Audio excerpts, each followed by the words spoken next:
May we have your attention, please? Welcome back to the RSSB podcast.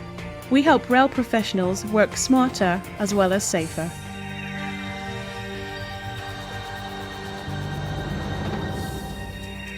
As technology continues to advance, opportunities abound, but it can be difficult to know what to adopt and how to go about it safely. And for the rail industry in particular, there are multiple other challenges that can make implementing new tech an overwhelming task.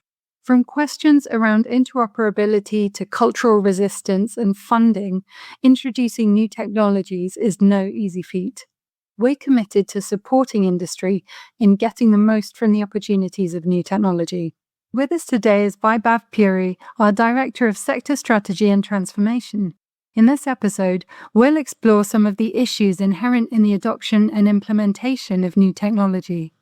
We'll also discuss our initiatives in this area, including the role of RSSB's Futures Lab, and highlight some of the most promising new technological advancements. Hello, Vaibhav, and thank you for joining us today. Sarah, thank you for having me. So to start, what do you think are the biggest challenges rail companies face when trying to adopt new technologies? I think the biggest challenge the sector faces is around the short-term cost of change and the associated risk of successful implementation. Now, with technology, change is a big factor, but I think those two elements in particular are the ones that create the challenge. The key thing in my view is that there'll be adopters in sort of four main categories. You'll have innovators, you'll have early adopters, you'll have early and late majority, and then people who lag behind in terms of what they're implementing. And if you think about new technology, particularly in this context, because we are probably talking about something that the sector is unfamiliar with, or at least there isn't a widespread implementation already, innovators will need support really at an early stage. Often that comes with funding, there's a degree of research and other aspects involved.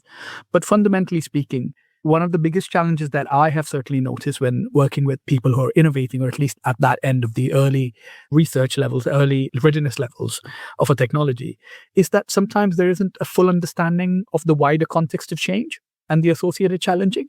Often it's very technology-led because unsurprisingly, those people are working towards and are championing a particular type of technology and are trying to champion a particular type of solution for the problems that the sector faces.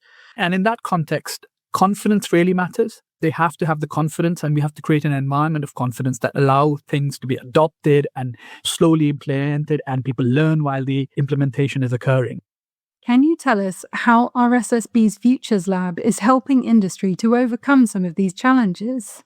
I mean, the concept of Futures Lab, and perhaps it's worth restating what the purpose was for RSSB to even set up this capability called Futures Lab. One of the elements here was not necessarily to look at something which is 100 years from now and really had no relevance of the railway of today, but really is to be prepared, to ensure that there was a mechanism in place to have the sector be prepared for a new technology that is coming along. So a large proportion of RSSB will serve the customers here and now and will provide a lot of support. And then we need a capability that consistently looks forward and goes, okay, there's a new bit of tech coming around.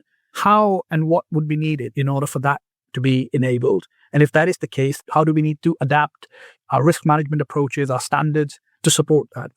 And a good example of that is the work in AI. So, AI has certainly become a huge hype and is being followed by lots of people.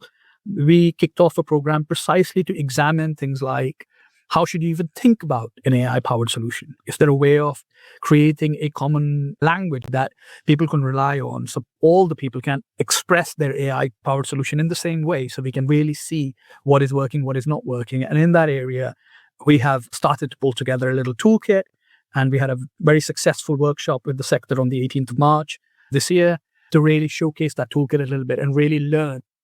Another bit of that is thinking about the standards landscape that will affect AI, and that's a bit of work that we are also kicking off. Only other thing I should also highlight is some of our work around robotics and autonomous systems. So I'm co-chair of the Robotics and Autonomous Systems Standards, Ethics and Regulatory Pathways Committee. So it's a mouthful, I'm afraid. In that area, I think what we are examining at a transport level, not just at a rail level, and that's another thing to perhaps keep in mind. Often for rail, the technology may be sometimes coming from another sector or from outside rail. We are really involved in really helping the sector and the government and Department for Science and Tech to really understand what are the regulatory barriers in terms of implementation of robotics and autonomous systems. Thank you, Vaibhav. Our 2024 to 25 annual business plan outlined several initiatives around adopting new technology. Could you please provide a couple of examples, detail their progress, and give us an update on their current status? I think this is almost in some ways easier because I've started talking about it in the last question around AI. And the three things we identified in the AI program in particular as an enabling organization were A, is there a common way of approaching AI solutions? And as I said before, we have sort of created a toolkit, an early toolkit, which aligns with the change management approaches that are applied in the railway sector. So around something called the common safety methods and risk evaluation and assessment, we've tried to align the AI approach to that, and that hopefully would work.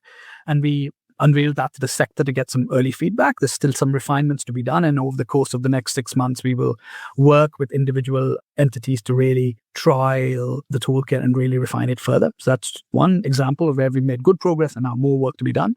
The second in the same AI program work is one of the things that came out quite unsurprisingly when we talked to people was around human factors and the impact on people of the technology like AI, or it would apply to anything else. Our human factors specialists really looked at good practice in other sectors and in other areas to really pull in what does the design of an AI-powered solution with human factors involvement, what does that look like? What are some good principles that can be followed that we have learned from automation, for example, that could be applied in an area of AI?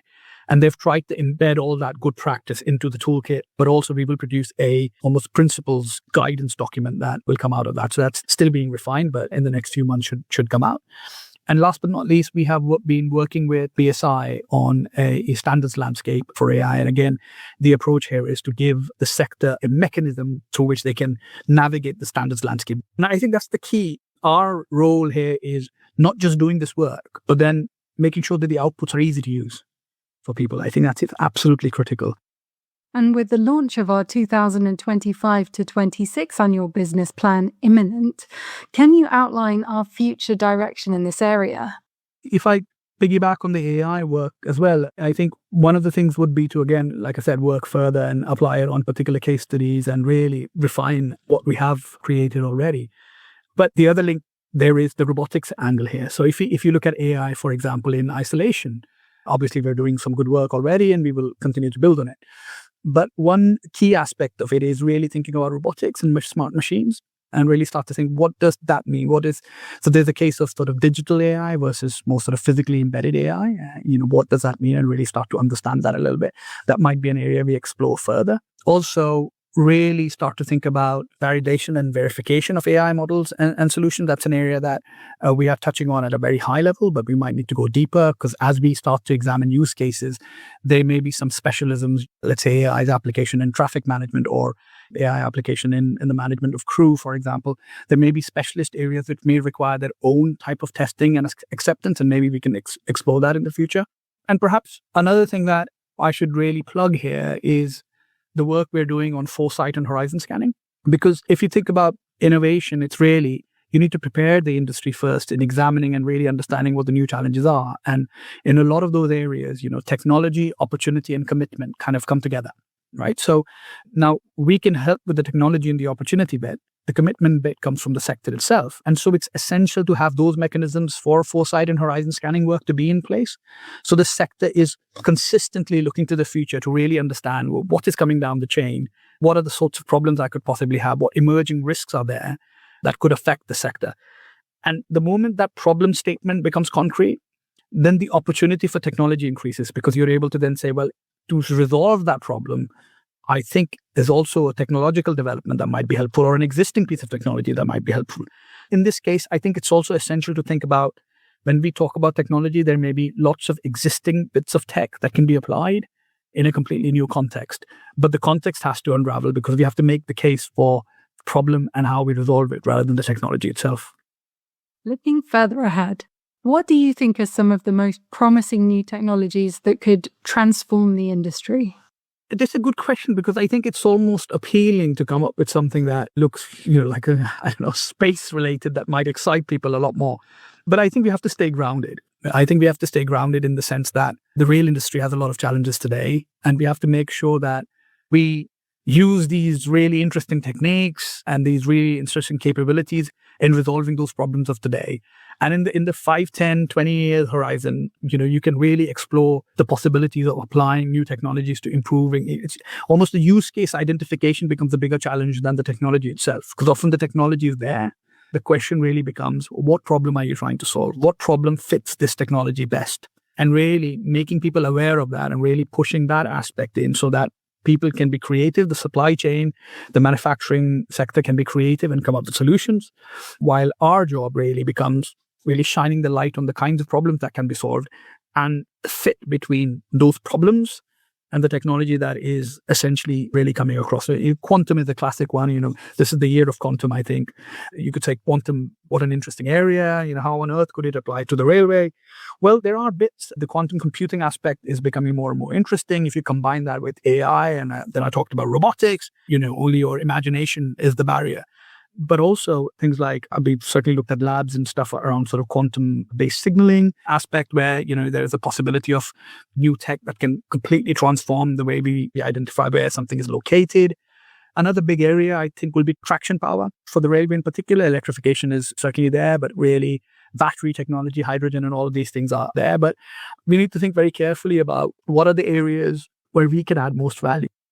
That leads me on to thinking about the testing and validation process. Is there work to be done here, do you think? And why is it important that these processes are as efficient as possible? It's a huge area in itself, testing and validation. And if we want to enable new technology, if we want to enable us to leverage the opportunities that come with new technology as it starts to bear fruit, we have to provide the ability to test and trial and really prove the concepts that are being, hyped up because of their useful application in other contexts. And that's an area that we have to be really, really prepared for. There's a lot of work to be done there in the sense of thinking about what kind of environments are needed, what kind of testing facilities are needed. I hear the concept of sandboxes. Often people will talk about we should have sandboxes. And again, that's a word that's quite loaded. You can have regulatory sandboxes, which are much more about how to overcome regulatory challenges and are there any barriers there. You could have compliance sandboxes, which are all about what standards do I need to apply and are there standards that will stop me from innovating. And then you can have more sort of physical testing and trialing sandboxes where people are able to really test the idea that they have and really try and refine it and make it more usable.